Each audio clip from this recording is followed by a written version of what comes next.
From Academy Award-winning films to pulp fiction novels, the fascination with gladiators of ancient Rome pervades our media landscape and continues to engage our collective imagination. But where did gladiators come from? The first instances of gladiatorial sport trace back to the Etruscans, who would hold matches at funerals in order to supply the deceased with attendance in the next life. This is why, frequently, battles would be to the death.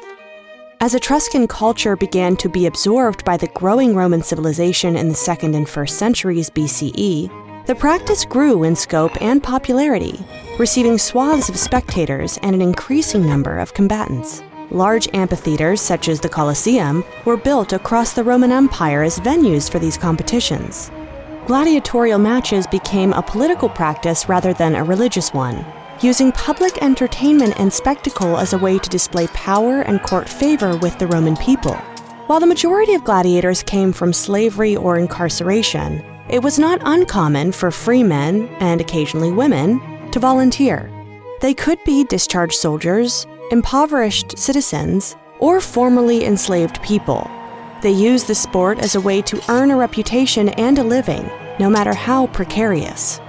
Gladiators who won several matches could receive acclaim from the public, be hired as bodyguards to political figures, and eventually retire from service. There were also several classes of gladiators, generally distinguished by their armor and mode of fighting.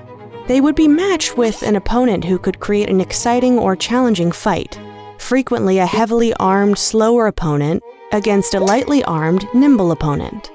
However, it was important that the gladiators were considered equally matched, with their respective strengths and weaknesses balancing each other out. As Christianity gained traction in the Roman Empire, so did disapproval for the events. Emperor Constantine I banned gladiatorial games in 325 CE, but they most likely continued in various, more understated forms for over a century thereafter, eventually fading into the mythic fascination we know today.